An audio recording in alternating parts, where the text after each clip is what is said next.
오늘 이 샬롯에서는 이 보기 드문 궂은 날씨로 저희가 이렇게 온라인으로 예배를 드리게 되었습니다.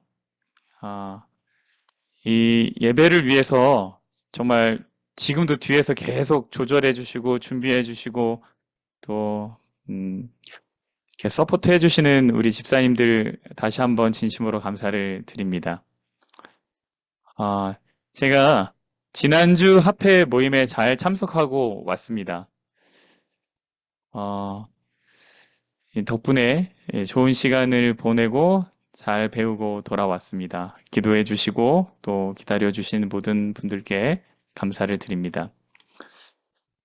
오늘은 우리가 각자 있는 곳에서 예배를 드리는데 이 예배를 통해 하나님의 임재와 위로가 있기를 기도합니다. 또한 이 안식일을 시작하는 시점에 우리 안에 하나님의 형상이 온전히 회복되는 일이 또한 있기를 기도합니다.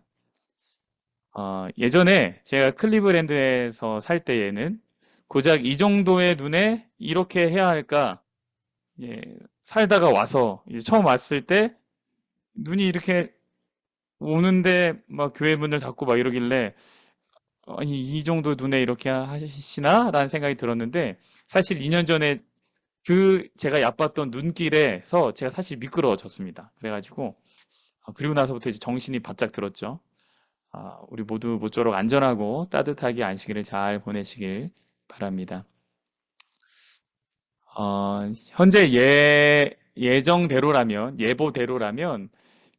내일 아침 안식일학교 시간에 모이는 것은 조금 어려워 보입니다. 그래서 공지해드린 대로 안식일학교는 하지 않고 11시에 대예배로 모이는 것으로 일단은 하겠습니다. 그러나 내일 오전에 상황에 따라서 다시 한번 공지를 또 해드리도록 하겠습니다. 지난주는 우리 연재영 단원님께서 말씀을 나눠주셨죠. 바벨탑 사건을 중심으로 구원은 하나님께서 이루시는 것이고 우리는 그 약속을 믿고 살아가야 된다. 안식일이 이런 하나님의 약속을 기억하고 감사하는 날이다.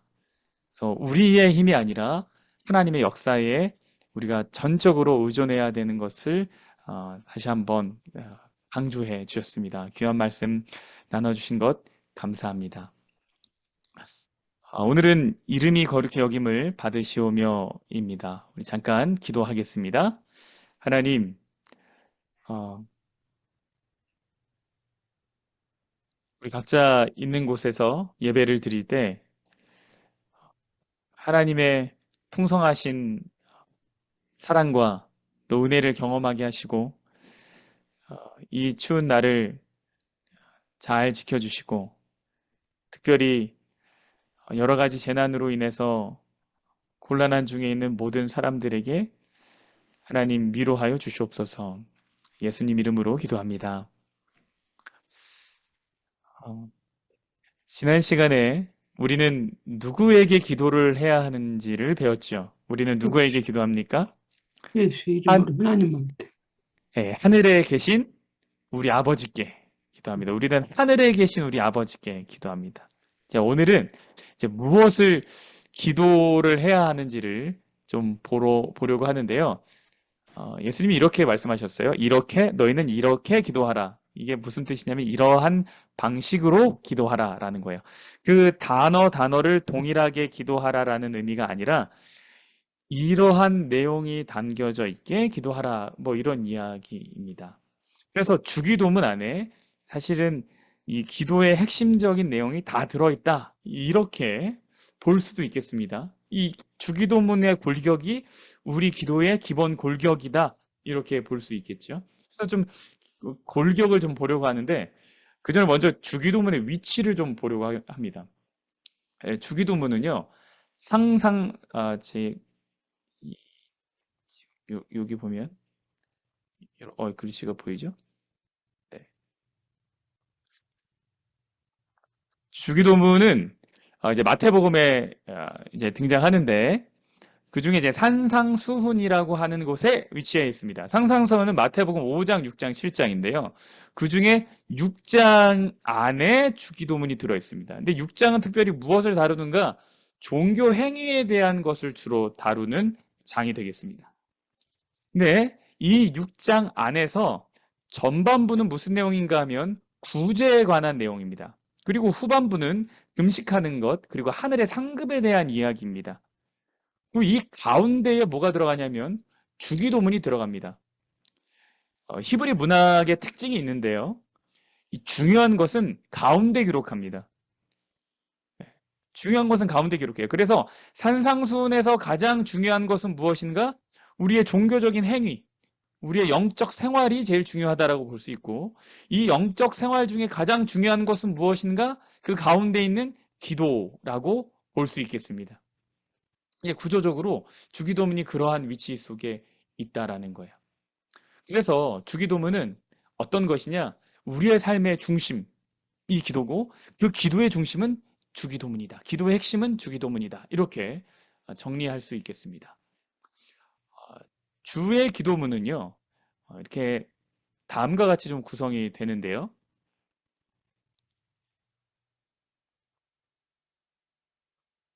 자, 제가 주기의 기도문을 이제 다 가지고 왔습니다. 다 가지고 왔는데, 이제 9절부터 13절까지인데요. 이 처음은 이름을 부릅니다. 이제 하나님의 이름을 부르게 되고요. 하늘에 계신 우리 아버지여 이렇게 이름을 부르죠. 그 다음에 세 가지에 대해서 먼저 청원을 합니다. 기도 요청을 하는데 이 처음에 세 가지는 누구를 위한 것인가? 하나님을 위한 겁니다. 그래서 하나님의 이름이 거룩히 여김을 받으시고 하나님의 나라가 임하시고 하나님의 뜻이 하늘에서 이루어진 것 같이 땅에서도 이루어지이다. 그래서 전반부 세 개는요. 하나님에 관한 기도입니다. 그리고 후반부 세 가지가 있는데요. 이것은 다 누구를 위한 기도냐면 우리를 위한 기도예요. 오늘 우리에게 일용할 양식을 주시옵고 우리가 우리에게 죄 지은 자를 사하여 준 것 같이 우리 죄를 사하여 주옵시고 우리를 시험에 들게 하지 마옵시고. 그래서 주기도문은 크게 두 부분으로 구성되어 있는데 그 내용이 전반부는 하나님을 위한 기도, 하나님을 향한 기도, 하나님에 대한 기도로 이루어져 있고요. 후반부 세 가지는 우리를 위한 기도예요. 우리를 위한 기도. 그래서 맨 앞에 하나님의 이름을 부르고 그 다음에 하나님을 위한 기도 세 가지, 우리를 위한 기도 세 가지, 그리고 마지막에 이제 송영이라고 하는 것, 나라와 권세와 영광이 아버지께 영원히 있사옵나이다 라고 하는 것으로 끝이 납니다. 이게 이제 주기도문의 구조예요. 구조. 그래서 주기도문은요, 사실 무엇과 굉장히 비슷한가 하면 십계명과 그 구성이 굉장히 비슷합니다. 십계명의 처음 네 개는 무엇이죠? 하나님을 사랑하는 것. 자, 하나님 사랑에 관한 법이 이제 처음 네 가지. 그 다음에 그 다음 여섯 가지가 뭐에 관한 거죠? 인간 사랑에 관한 거예요. 성경의 내용을 두 가지로 딱 압축하면 무엇이 되겠습니까? 성경의 말씀을 완전히 딱 압축해서 이것이 율법이다라고 요약을 딱 해주셨는데 예수님이 그게 뭐예요? 하나님의 사랑과 이웃 사랑입니다.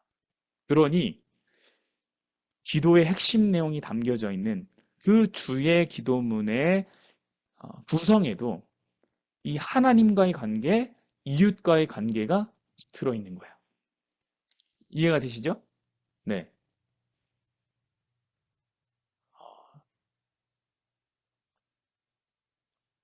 이 아무도 대답을 안 해주셔서 못 들어서 제가 지금 네. 아니요 괜찮아요. 마이크 안 켜셔도 돼요. 네네. 어, 잘 경청해 주신 것을 인해서 감사합니다. 아, 이제 하나하나 지금 보도록 하는데요. 오늘은 저희가 이름이 거룩히 여김을 받으시오며에 대한 겁니다. 여러분 거룩이라고 하는 게 뭘까요? 거룩. 거룩하다. 어, 이 거룩이라고 하는 것은요, 음, 이제 구별하다라는 뜻이 있는데요. 근데 우리는 흔히 이 거룩에 대해서 두 가지로 정리해서 생각해 볼 수 있겠습니다. 거룩이라는 거 구별되다는데 첫 번째는 물리적으로 어, 구별되는 거예요. 물리적으로 구별되는 것. 두 번째는 윤리적으로, 이제 도덕적으로 구별되는 겁니다. 그래서 우리가 물리적인 구별이 이루어지면, 거룩이 이루어지면 윤리적인 거룩이 뒤따라오게 됩니다. 쉽게 얘기하면 이런 거예요. 우리가 우리의 물리적인 위치를 하나님께 속하게 되면 그때부터 윤리적인 거룩, 선함이라고 하는 것이 이제 나타나는 거예요. 네.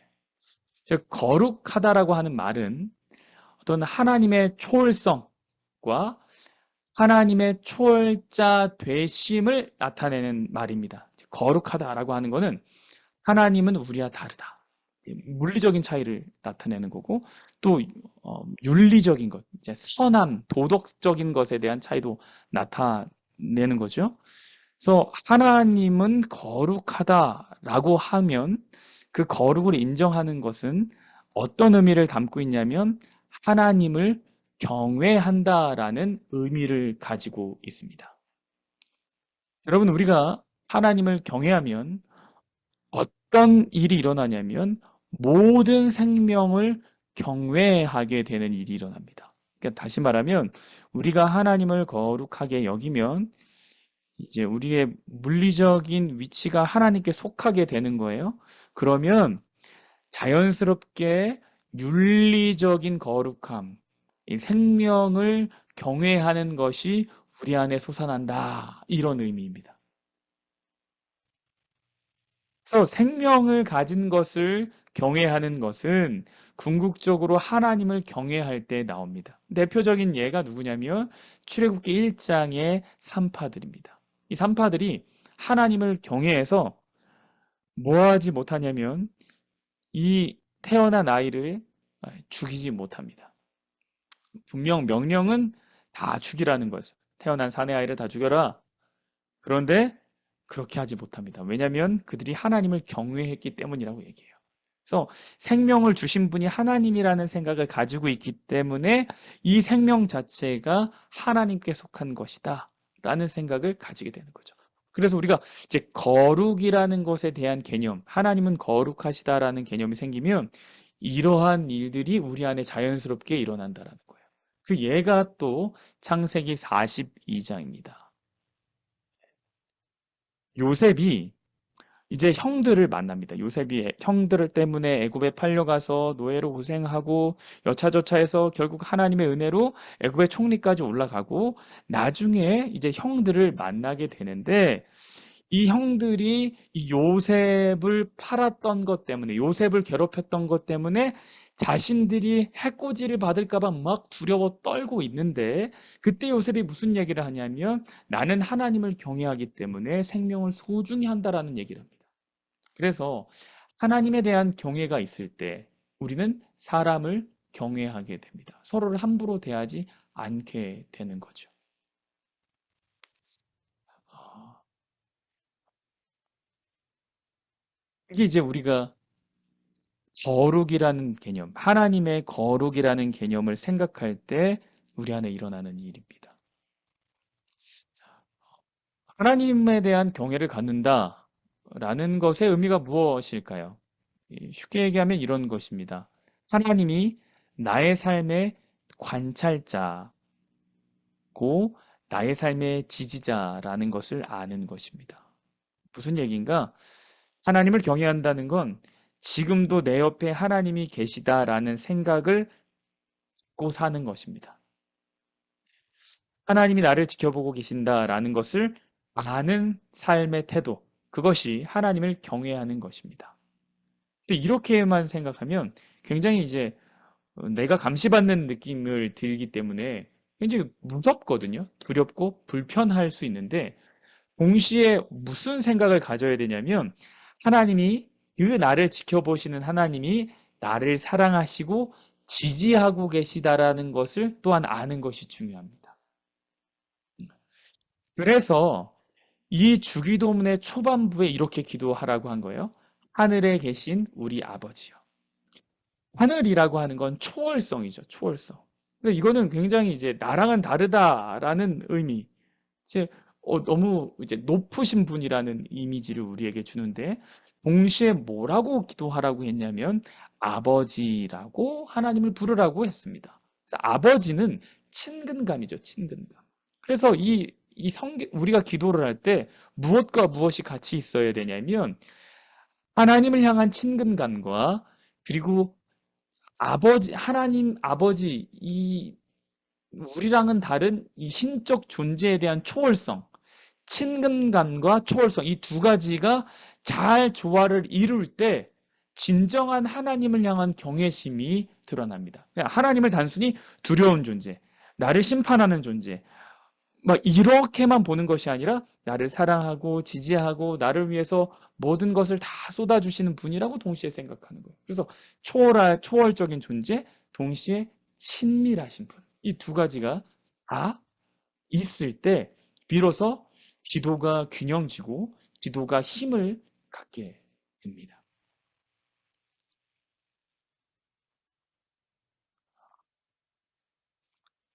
왜 그런가 하면 음, 여러분 우리의 물리적인 이제 육체적인 아버지를 한번 그냥 생각해 볼게요. 아버지가 굉장히 쉬운 친구들이 있어요.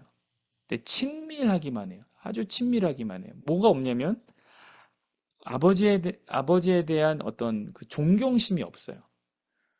이 친구들은 어, 바르게 교육을 받기가 어렵습니다. 아버지는 아버지로서의 역할을 해야 되거든요. 이거는 친밀함만 있어서는 안 됩니다. 존경심이 있어야 돼요. 이 두 가지가 잘 조화를 이룰 때 진정한 어, 이 관계, 깊은 관계, 아버지와 자녀의 깊은 관계로 들어갈 수 있습니다.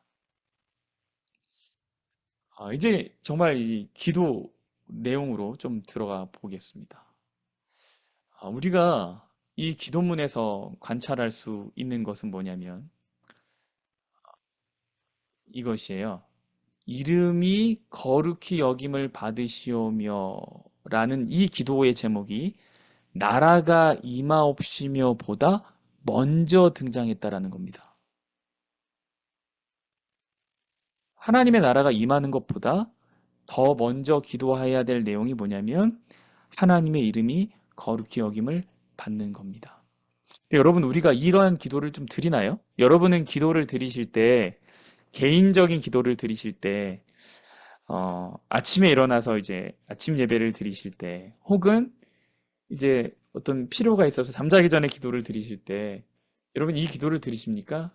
하나님의 이름이 거룩히 여김을 받기를 원합니다. 하나님 오늘도 이름이 거룩히 여김을 받으십시오. 높임을 받으십시오.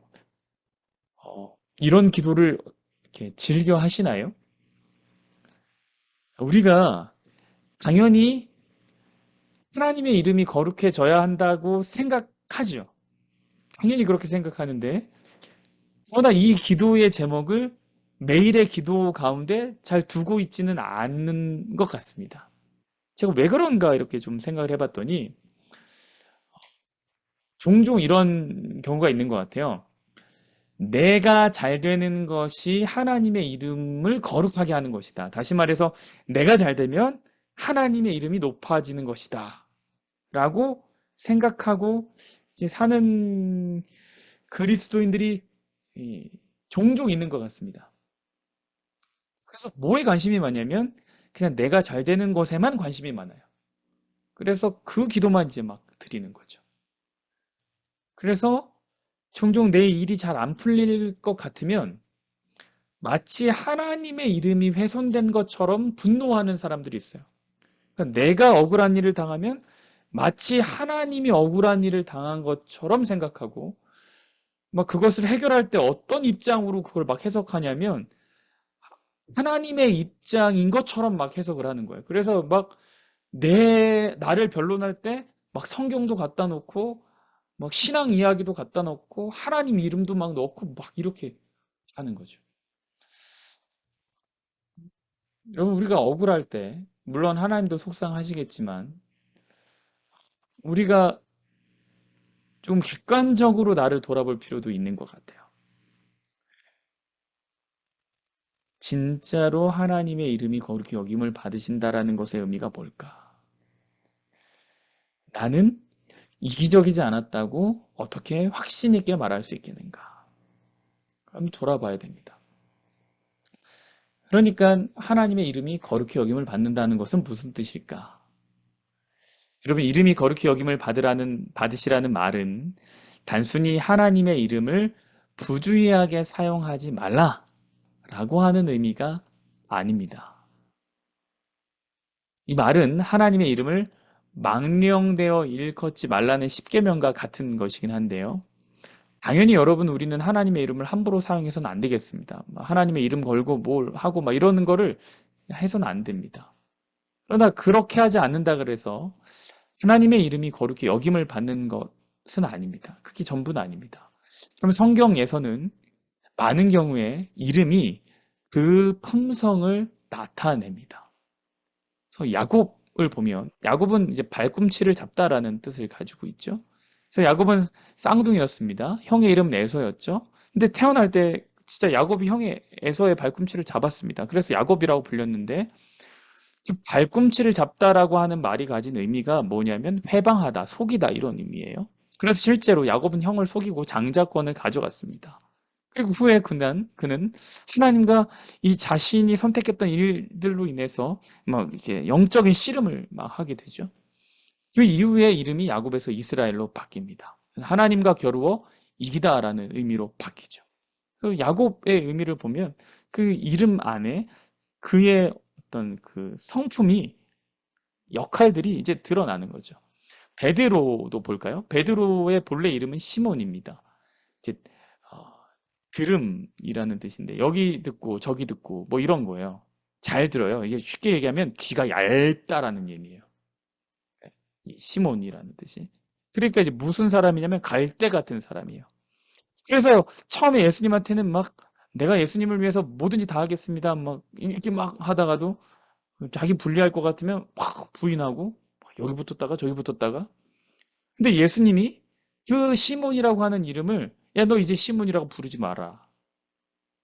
그럼 뭐라고 부르라 그러냐면 너 베드로라고 부르다. 베드로는 반석이라는 의미가 있어요. 그래서 갈대 같은 신앙의 모습에서 변함없이 든든한 반석의 신앙인이 되도록 하나님이 어떤 그런 이름 안에 의미를 이렇게 부여하신 거죠. 그래서 성경에서의 이름은 단순히 호칭이 아닙니다. 그냥 부르는 게 아니에요. 의미가 있어요. 그러므로 이름이 거룩히 여김을 받는다라고 하는 말의 뜻은 단순히 함부로 이름 부르지 마 이런 의미가 아니라 하나님의 성품을 드러내라는 얘기예요. 하나님의 이름이 거룩히 여김을 받으십시오. 이 얘기는 뭐냐면 하나님의 성품이 온전히 드러나기를 하나님 제가 기도합니다. 이거예요. 이 기도가 사실 오늘 우리에게 너무 필요한 기도죠. 왜 그런가요? 지금 너무나 어려움 중에 있는 사람들이 많이 있어요. 저 어제 연락을 받았는데 그 아, 서부에 있는 지금 LA 쪽에 산불 때문에 굉장히 어려움 많지 않습니까? 어, 그 한 교회의 이제 분들도 집이 두 채가 완전히 다 전소가 됐대요, 집사님이. 그 우리 교인이. 근데 이 지제 한두 분이 아닐 거예요, 아마. 정말 어려운 중에 있는 분이 많으실 텐데 이때 우리가 기도할 수 있는 것 중에 하나가 뭐냐면 하나님 이 가운데서도 하나님의 품성, 사랑이 많으시고 인자하시고 우리를 위해서 모든 것을 아끼지 아니하시는 그 하나님의 품성이 드러나기를 원합니다. 하나님 이름이 거룩히 여김을 받으십시오. 이게 저의 기도 제목입니다. 이렇게 기도할 수 있는 거예요. 하나님이 그들을 위해서 많은 일을 하셔서 진짜 하나님이 사랑의 하나님이신 것이 나타나면 좋겠어요. 어려움 중에 있는 사람들을 위로해 주시고 또 하나님의 백성들, 우리 교회를 통해서 일하시고 그래서 하나님의 이름이 그렇게 여김을 받는 일이 있으면 좋겠다.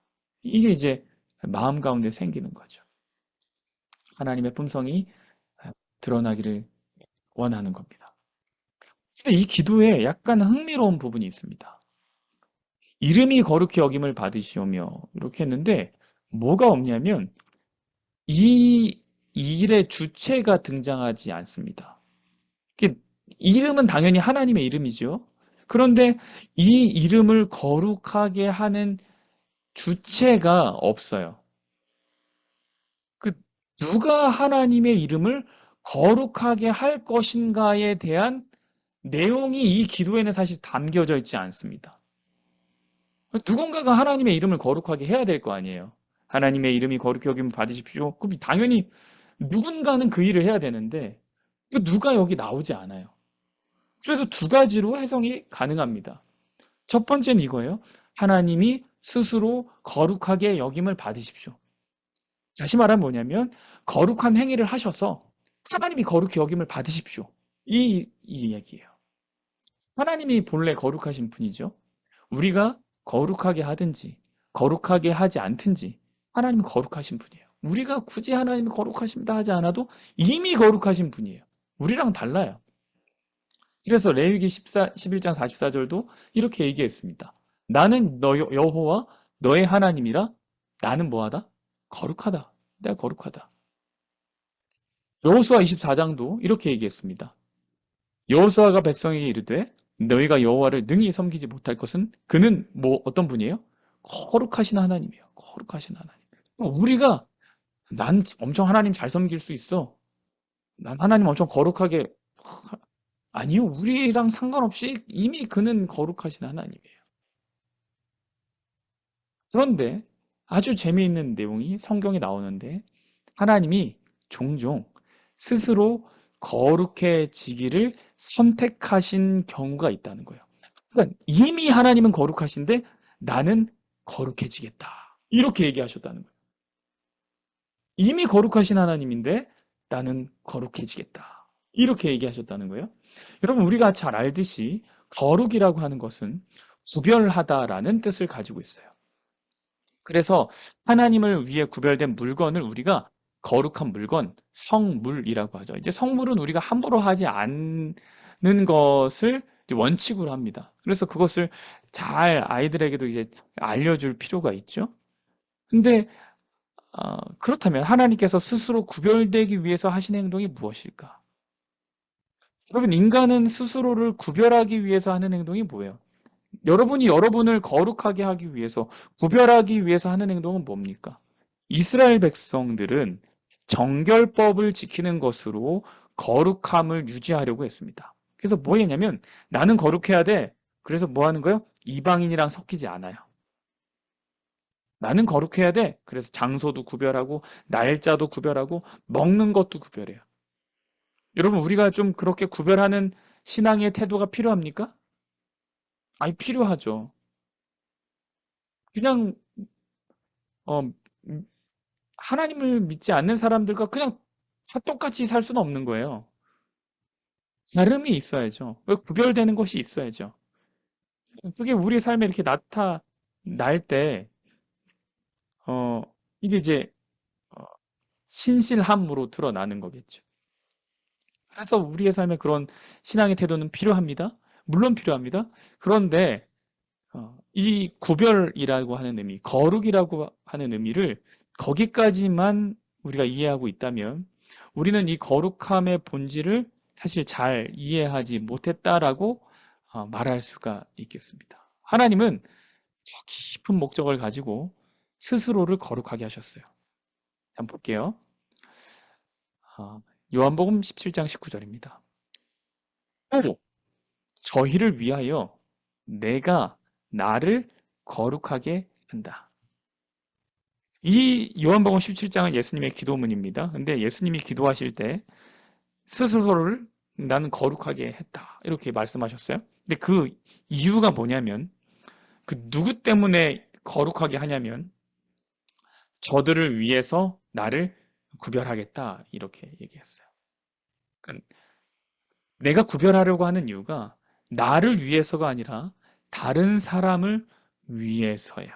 근데 우리는 거룩하라고 하면 이 거룩해지려는 목적 자체를 어디로 삼냐면 나를 지키는 것으로 삼아요. 그러니까 내가 손상 안 당하려고, 내 믿음 훼손 안 당하려고, 내가 다른 사람이랑 섞여서 피해 안 보려고. 그러니까 다 나를 지키기 위해서 구별해요. 우리는 그렇게 구별하고 살아요. 그 목적 자체가 철저하게 나에게 맞춰져 있어요. 근데 예수님은 거룩하신 거려고 하셨던 이유, 나는 거룩해질 거야. 이 목적 자체가 예수님 자신에게 있지 않았고 다른 사람에게 있었어요. 그러니까 타인을 위해서 그 결정을 하셨다라는 거예요. 근데 여러분, 예수님이 거룩하게 되실 때 조건이 있었습니다. 그게 뭐냐면 하늘 아버지께서 그것을 허락하셔야만 하셨다는 거예요. 그래서 요한복음 10장 36절을 보면 이런 말씀이 있습니다.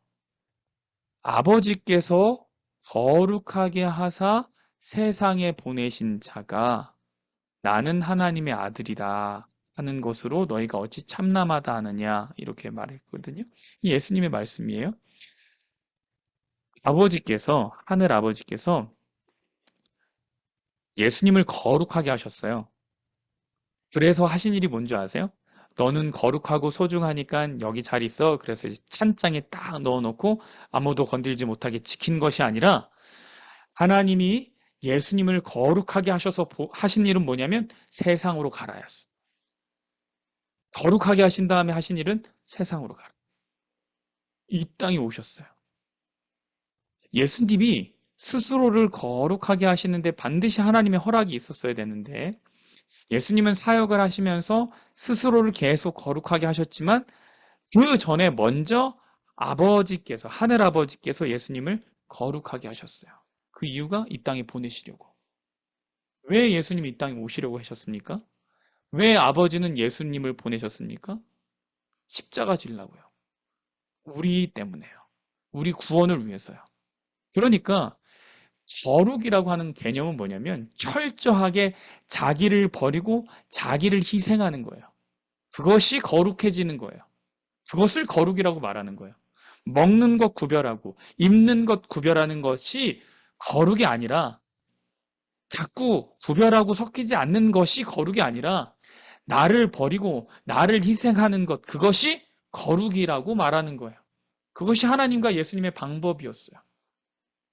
그래서 이 기도가, 예수님이 지금 이 기도를 하셨잖아요. 너희는 이렇게 기도하라라고 하고 이 기도를 하셨어요. 예수님이 사람들에게, 제자들에게 보이기 위해서만 이 기도하시는 것 아닐 거예요. 예수님이 정말 그때 기도하신 거예요. 그러니까 이제 기도는 이렇게 하는 거야, 내가 샘플 보여줄게 하고 그냥 쇼오프 하신 게, 이렇게 하는 거야 보여주신 것이 아니라 진짜 기도를 하신 거라고요. 그러면 예수님은 이 기도를 어떤 마음으로 하셨을까? 하나님, 이름이 거룩히 여김을 받으십시오 라고 하는 이 기도를 예수님이 입으로 하셨을 땐 어떤 기도라는 거예요? 하나님, 하나님이 나를 거룩하게 하셨는데 그 목적이 온전히 이루어지게 해주세요. 그 기도죠. 그러니까 예수님에게 있어서는 어떤 기도냐면, 하나님, 내가 십자가 잘 지도록 해주세요. 이 기도라는 거예요. 저는 이 사실이 사실은 너무 감동적이에요. 하나님의 입장에서는 거룩해지는 것이 다른 무엇인가를 통해서 거룩해지는 것이 아니라 스스로 희생을 통해서 거룩해지셨다라는 사실. 이것이 어, 하나님이, 그리고 예수 그리스도를 통해서 드러나고 나타난 그 하나님이라는 존재가 세상 어떤 신과도 다르다는 그 차별성, 독특성, 이 구원의 도리가 너무너무 감격스럽고 막 벅차오릅니다. 세상의 모든 신들이 어떤 식으로 영광을 받냐면, 이 경배자들이 막 올려줘야 되거든요. 막 바치고 당신 최고입니다. 막 계속 이렇게 올려줘서 이렇게 막 이 거룩히 여김을 받는단 말이에요. 이게 기본적인 종교가 가지고 있는 이 메커니즘이라고 하는 거예요. 근데 하나님은 완전히 달랐어요. 스스로를 거룩하게 하셨어요. 희생하셨어요. 그것을 기뻐하셨어요. 그걸 통해서 거룩해지시는 거예요. 그래서 우리가 기도할 때 하나님의 이름이 거룩히 여김을 받으시라고 기도할 때 그것은 단순히 우리 하나님 정말 나랑은 너무 다른 분, 나랑은 너무 다른 차원의 분, 막 높으신 분 이런 것을 단순히 인정하는 것뿐 아니라 하나님이 나를 위해서 스스로를 거룩하게 하셨군요. 하나님이 나를 위해서 희생하셨군요. 나를 위해 돌아가셨군요. 하나님, 내가 그 사실을 기억합니다. 이게 포함되어 있는 거죠. 이게 포함되어 있는 거예요. 근데 이게 이제 첫 번째 해석입니다. 근데 두 번째 가능한 해석은 근데 저희가 시간이 어, 많이 됐는데 네, 그럼 좀 해보겠습니다. 두 번째 가능한 해석은 이거예요. 우리가 하나님의 이름을 거룩하게 하도록 해주세요. 이거예요. 첫 번째는 하나님께서 하나님의 이름을 거룩하게 하십시오. 이거였다면 두 번째는 뭐냐면 우리가 하나님의 이름을 거룩하게 하도록 우리를 좀 사용하여 주십시오. 이런 의미가 되겠습니다. 근데 사실 우리가 주기도문 할 때 여러분 그냥 뭐 주문처럼 외우시지 않고 정말 마음을 담아서 믿음을 담아서 기도를 하셨다면 여러분 이 구절을 기도하실 때 어떤 마음으로 기도하셨습니까? 하늘에 계신 우리 아버지 이름이 거룩히 여김을 받으시며 나라의 임하옵시며 뜻이 하늘에서 이루어진 것까지 이거 우리가 막 엄청 잘하잖아요. 근데 이 기도를 하실 때 어떤 마음으로 정말 어떤 것을 두고 기도하셨습니까? 사실 우리는 이 기도할 때 이렇게 하는 거예요.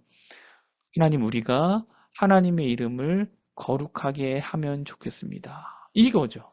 우리는 사실 이렇게 기도를 했을 거예요. 근데 여기에는 사실 심각한 문제가 있습니다. 심각한 문제. 어떤 문제가 있을까요? 인간은 무엇인가를 거룩하게 할 능력이 없다라는 거예요. 우리는 무엇인가를 거룩하게 할 능력이 없어요. 왜요? 우리가 거룩하지 않기 때문에. 우리가 거룩하지 않기 때문에 무엇인가를 거룩하게 할 능력이 없습니다. 그래서 그것을 위해서 기도한다는 것이 말이 안 돼요. 응답되어질 수 없는 기도라는 겁니까? 뭐 어떻게 해야 되는 거죠? 아니죠. 의미가 있겠죠. 의미가 있겠죠. 마태복음 5장 보면 이런 말씀이 있습니다. 이 산상순 안에 들어있는 말씀이죠. 너희는 세상의 소금이니 소금이 만일 그 맛을 잃으면 무엇으로 짜게 하리요? 후에는 아무 쓸데없어 다만 밖에 버리어 사람에게 밟힐 뿐이라. 여러분, 그 소금이 맛을 잃을 수가 있습니까? 저는 맛을 잃은 소금을 본 적이 없습니다. 이 시간이 지나도 소금은 소금이잖아요. 소금은 어, 뭐 음식으로 들어가면 맛을 잃어버리나요? 아니죠. 음식 안에 그 소금의 짠맛이 다 있는 거죠. 그러니까 맛을 잃어버리는 순간 더 이상 소금이라고 부를 수가 없는 겁니다. 만약에 소금이 맛을 잃을 수 있다면. 밖에 버리워서 사람에게 밟힌다 그랬거든요. 이게 무슨 의미인가? 이제 이런 거예요. 이제 이렇게. 자, 이게 이제 그 사해에 있는, 사해가 이제 세상에서 가장 염도가 높은 바다 중에 하나잖아요. 근데 이 사해를 저는 가보지 못했습니다만, 사해에 가면 이 돌들 주변으로 이렇게 소금이 막 끼어 있습니다. 그러니까 당시에 오늘날은 염전이 이제 발달해가지고 이 소금을 채취하는 기술, 정제되는 기술이 굉장히 발달되어 있지만 옛날 사람들은 소금을 어떻게 구했을까요? 어떻게 구하냐면 이 돌을 가지고 가는 거죠. 이 돌을 가지고 가서 음식 필요한 데 넣고 그 다음에 국 끓이고 싶으면 국에 잠깐 담갔다 빼고 뭐 이렇게 하는 거예요. 그러다 보면 이 소금기가 다 빠지면 나중에 뭐만 남아요? 돌만 남아요, 돌. 이 돌이 뭐가 된 거냐면 맛을 잃은 소금이 된 거죠. 이 돌은 더 이상 짠 게 없는 거죠. 그러면 이 돌이 이제 길거리에 버려지게 된다는 거예요? 이게 근데 안 버려질 수 있는 방법이 있어요. 어떻게 하면 됩니까? 이 돌을 다시 어디로 가져가요? 사해 바다로 가져가요. 그리고 뭐 하면 돼요? 거기 담가두면 돼요. 그럼 시간이 지나면 또 어떻게 되는 거예요? 이렇게 자기의 돌 주변으로 또 소금이 있게 되는 거예요. 그게 되는 거예요. 어, 그러니까 우리는 절대 스스로 소금이 될 수가 없다는 말입니다. 진짜 소금이 있어요. 거기에 담겨져야 돼요. 거기에 닿아야 돼요. 거기에 부단히 가서 접촉을 해야 돼요. 그렇게 접촉을 할 때만 우리는 뭐 하지 않을 수 있냐면 맛을 잃어버리지 않을 수가 있어요. 그래야지 진짜 소금의 역할을 할 수 있어요. 스스로는 할 수 없어요. 어떻게 해야 되냐면 거기에 갖다 붙여줘야 돼요. 진짜 소금에 붙어야 돼요. 예수님이 우리를 예, 세상의 빛이라고 했습니다. 세상의 빛. 근데 성경에 사실 참빛은 따로 존재하죠. 무슨 빛이 준비해요? 참빛, 곧 세상에 와서 각 사람에게 비추는 빛이 있었다. 이 누굽니까? 예수님이에요. 그래서 여러분 참 빛이 있고 그냥 빛이 있습니다. 참 빛이 있고 그냥 빛이 있어요. 하나님이요. 자신을 나를 봐라 이렇게 내가 여기 있다 하고 온 세상에 단번에 알 정도로 쫙 빛을 비추시지 않았고요. 세상에 오셔서 뭐 하셨냐면 각 사람에게 빛을 비추셨어요. 빛을 비추는 방법이 크게 두 가지가 있겠죠. 하나는 뭐예요? 진짜 사람들 앞에 쭉 이제 요즘은 뭐 얼마 전에 UFO 뭐또 나타났다고 막 그랬는데 옛날 공상 영화 보면 우주선 엄청 큰 거가 하늘에서 이렇게 막 내려오잖아요. 그 사람들이 다 쳐다볼 수 있죠. 하나님이 빛을 주실 때 그렇게 주실 수 있었겠죠. 하나님이 확 오셔가지고 자 봐라 내가 하나님이다. 온 세상이 다 알 정도 한 번에 다 빛을 그냥 이 빛을 쫙 하실 수 있었겠죠. 근데 하나님의 방법은 뭐냐면 세상에 오셔가지고 각 사람에게 빛을 비춰주시는 거예요. 그리고 그 빛을 받는 사람이 세상의 빛이 되는 거예요. 그 빛을 받은 사람이 다른 사람을 비추는 역할을 하는 거예요. 그러니까 이제 진정한 빛의 소스를 우리 마음 가운데 심겨 주셔서 이 빛이 다른 사람에게 전해지도록 하신 것이 하나님의 방법이라는 거예요. 마치 뭐처럼요? 소금처럼요. 그래서 나를 통해 거룩해지소서 이 말은 하나님의 이름이 거룩히 여김을 받으시길 원합니다. 하나님, 내가 하나님의 이름을 거룩하게 이름이 거룩해지도록 하는 존재가 되길 원합니다. 이 말은 하나님, 저는 하나님을 거룩하게 하고 싶은데, 그런데 저는 아무런 능력이 없습니다. 하나님이 저를 거룩해 해주셔야지만 그것이 가능합니다.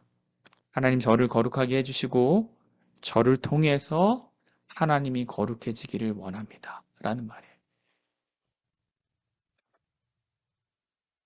이것이 먼저 일어나야 돼요. 하나님이 나를 거룩하게 해주십시오. 그래야지 내가 하나님을 거룩하게 할 수 있어요. 그래야지 내가 다른 사람에게 다른 사람 앞에서 증인의 삶, 하나님을 높이는 삶을 살 수 있습니다. 이 얘기입니다. 예수님이 우리에게 가장 먼저 구하길 원했던 것은 하나님의 이름이 거룩해지는 것이었습니다. 나라가 임하는 것이 아니었어요. 하나님의 이름이 거룩해지는 거예요. 왜 이것을 먼저 구하라고 했을까? 우리가 하나님을 거룩하게 하는 방법은 거룩하신 하나님께 먼저 접촉하는 것밖에 없기 때문에 그래요. 그렇게 될 때에만 우리가 거룩하신 그분의 속성에 참여할 수 있는 것입니다. 이제 마지막 하나의 내용을 좀 나누고 말씀을 마치려고 하는데요. 출애굽기 20장 24절에는 이런 말씀이 있습니다. 내가 내 이름을 기념하게 하는 모든 곳에서 너에게 임하여 복을 주리라. 내가 내 이름을 기념하게 하는 모든 곳. 이게 뭐예요? 그분의 이름을 거룩하게 하는 곳. 이런 얘기겠죠. 우리가 하나님의 이름을 거룩하게 할 때 하나님이 우리에게 약속 하나를 주셨어요. 내가 그 자리에 임해서 복을 주겠다 그랬어요. 여러분, 그러니 이 기도를 드리실 때마다 하나님이 나와 함께 계시고 하나님이 나에게 복을 주시기를 기다리고 계시다. 지금도 복을 주고 계시다라는 것을 믿음으로 고백하고 받아들이시게 되기를 바랍니다. 이렇게 믿음의 기도를 해야 돼요. 그래서 우리가 이 기도를 할 때는 이미 하나님이 우리 옆에 와 계신 거예요. 그리고 그 하나님이 나에게 복을 주고 계시는 거예요. 또 하나 볼까요? 시편 23편 3절입니다. 너무 잘 아시죠? 근데 이런 말씀이었어요. 내 영혼을 소생시키시고 자기 이름을 위하여 의의 길로 인도하신다. 우리가 하나님의 이름을 거룩하게 할 때, 하나님 이름이 거룩해 주십시오. 하나님 우리를 사랑하시는, 나를 위해서 모든 것을 희생하시는 하나님인 것을 내가 압니다. 내가 그걸 고백합니다. 내가 그걸 믿습니다. 내가 하나님께 먼저 접촉돼서 하나님이 나를 거룩해지게 해주시기를 제가 원합니다. 하나님, 이렇게 해서 우리가 이름을 높이면, 그분의 이름이 분명해지면, 하나님이 무슨 약속을 주셨냐면, 그 이름 때문에, 그 이름을 위해서 우리를 의의 길로 인도하신다 그랬어요. 그러니까 여러분, 우리가 하나님의 이름을 높이는 기도의 삶을 계속할 때, 우리가 그러한 신앙생활을 계속할 때, 우리는 어디로 인도되냐면, 의의 길로 인도가 되는 겁니다. 우리가 하나님의 이름을 구별하여 거룩하게 여기는 그곳에서 하나님이 역사하시는 겁니다. 그때 하나님이 역사하셔서 뭐 하시냐면 우리를 인도하시고 우리의 삶을 선하게 세워가십니다. 그러면 하나님의 이름이 능력이 되는 것이죠. 여러분, 오늘 저녁 이 기도의 약속이 우리의 약속이 되기를 간절히 바랍니다. 여러분, 우리가 이 주기도문을 드릴 때 하나님의 이름을 위해서 기도할 때 오늘 나눈 말씀들을 마음에 새기고 정말 믿음으로 고백하기를 간절히 바랍니다. 그래서 아, 정말 이 기도의 축복이, 이 하나님의 약속이 우리 모두의 약속이 되기를 간절히 바랍니다. 사실 오늘부터 저희가 이 나눔 기도회라는 걸 예배 뒤에 하려고 했습니다. 뭐냐면 말씀을 듣고 느낀 것들, 한 주간 살면서 내가 은혜 받았던 것들, 이런 것들을 옆 사람과 함께 나누고 옆 사람을 위해서 축복 기도하는 시간을 갖는 거예요. 근데 오늘은 이제 뭐 혼자 계신 분도 있고 해서 이제 따로 그 시간을 이제 갖진 않고 대신 오늘 들은 말씀을 마음속으로 정리하면서 먼저 스스로 기도하는 시간을 좀 갖겠습니다. 우리가 찬양이 나올 텐데 찬양을 하시면서 오늘의 말씀을 정리하시면서 이렇게 마음속으로 기도하시겠습니다.